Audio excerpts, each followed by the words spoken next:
2024 കേരള സംസ്ഥാന ചലച്ചിത്ര പുരസ്കാരങ്ങളിൽ മികച്ച നടൻ ആരായിരിക്കും എന്ന് പറയുന്ന ഒരു ചോദ്യം നമ്മുടെ എല്ലാവരുടെയും മനസ്സിലുണ്ട്. കാരണം ഫൈനലായിട്ട് പുറത്തു വന്നിരിക്കുന്ന ലിസ്റ്റ് പ്രകാരം മികച്ച 5 പേര് തന്നെയാണ് ലിസ്റ്റിലുള്ളത്.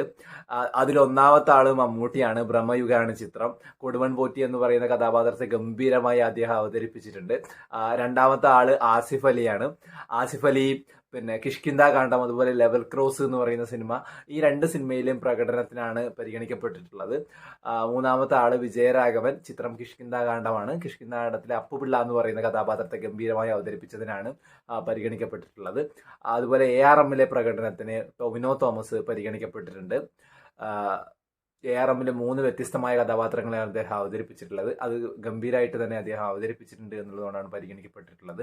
അതുപോലെ മോഹൻലാല് മലക്കോട്ടെ വാലിബൻ എന്ന് പറയുന്ന സിനിമയിലെ വാലിബൻ എന്ന കഥാപാത്രത്തെ അവതരിപ്പിച്ചതിനാണ് പരിഗണിക്കപ്പെട്ടിട്ടുള്ളത്. ഈ 5 പേരും ഡിസർവിംഗ് ആയിട്ടുള്ള ആളുകൾ തന്നെയാണ്, ഒരു സംശയവുമില്ല.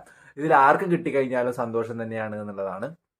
പക്ഷേ ആർക്ക് കിട്ടുമ്പോഴും പിന്നെ കൊടുമൺ പോറ്റി അവതരിപ്പിച്ചിട്ടുള്ള മമ്മൂട്ടിക്ക് ഒരു സ്ലൈറ്റ് എഡ്ജ് ഉണ്ട് എന്നാണ് ഇപ്പം ആലോചിക്കുന്ന സമയത്ത് തോന്നുന്നത്. തീർച്ചയായിട്ടും ആ ഒരു പെർഫോമൻസ് കുറച്ചും കൂടി മുകളിൽ നിൽക്കുന്നതായിരുന്നു എന്നുള്ളതാണ്. അതുപോലെ ആസിഫ് അലിയുടെ പ്രകടനവും ഗംഭീരമായിരുന്നു. തീർച്ചയായിട്ടും ആസിഫ് അലിക്ക് ഇതുവരെ അവാർഡ് ഇല്ല എന്നുള്ളതും, പിന്നെ അതുമാത്രമല്ല അതിനപ്പുറത്തേക്ക് 2 സിനിമകളിലും ഗംഭീരമായിട്ടുള്ള ഒരു പ്രകടനം അദ്ദേഹം കാഴ്ചവെച്ചിട്ടുണ്ട് എന്നുള്ളതുകൊണ്ട് അദ്ദേഹവും പരിഗണിക്കപ്പെടാൻ അർഹനാണ്. അതുപോലെ പിന്നെ വിജയരാഘവൻ കിഷ്കിന്ദ കാണ്ഡത്തിൽ ഗംഭീരമായിട്ട് പെർഫോം ചെയ്തിട്ടുണ്ട്. അദ്ദേഹത്തിന്റെ ഒരു ഓർമ്മക്കുറവും കാര്യങ്ങളും അങ്ങനെയുള്ള ഒരുപാട് സംഗതികൾ ഗംഭീരമായിട്ട് സ്ക്രീനിൽ എത്തിക്കാൻ വേണ്ടിയിട്ട് അദ്ദേഹത്തിന് സാധിച്ചിട്ടുണ്ട് എന്നുള്ളതാണ്. പിന്നെ മറ്റൊരു ടൊവിനോ തോമസ് ARMല് 3 വ്യത്യസ്ത കഥാപാത്രങ്ങളെ 3 കാലഘട്ടത്തിലെ കഥാപാത്രങ്ങളെ ഗംഭീരമായിട്ട് അവതരിപ്പിച്ചിട്ടുണ്ട്.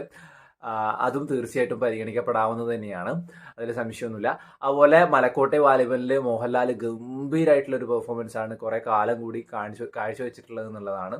അതിഗംഭീരമായിട്ട് തന്നെ വാലിബൻ എന്ന് പറയുന്ന ഒരു മല്ലന്റെ കഥ, അത് ഈ ചാനലിൽ തന്നെ ഞാൻ ഇതിനു മുമ്പ് പറഞ്ഞിട്ടുണ്ട്. പക്ഷെ ഗംഭീരമായിട്ടുള്ള ഒരു പെർഫോമൻസ് ആണ്. ഇതിൽ 5 പേരും വെൽ ഡിസേർവിംഗ് ആയിട്ടുള്ള ആളാണ്. സ്ലൈറ്റ് എഡ്ജ് എന്തായാലും മമ്മൂട്ടിക്ക് തോന്നുന്നുണ്ട്. പേഴ്സണലി ആസിഫ് അലിക്ക് പിന്നെ കിട്ടിയിരുന്നെങ്കിൽ നന്നായിരുന്നു എന്നൊരു ഫീലിംഗും ഉണ്ട്. കാരണം ഇങ്ങനെ ഇതുവരെ ഒരു അവാർഡ് ഇല്ല, ഗംഭീരമായ 2 പെർഫോമൻസ് ആയിരുന്നു എന്നുള്ളത് കൊണ്ടാണ്.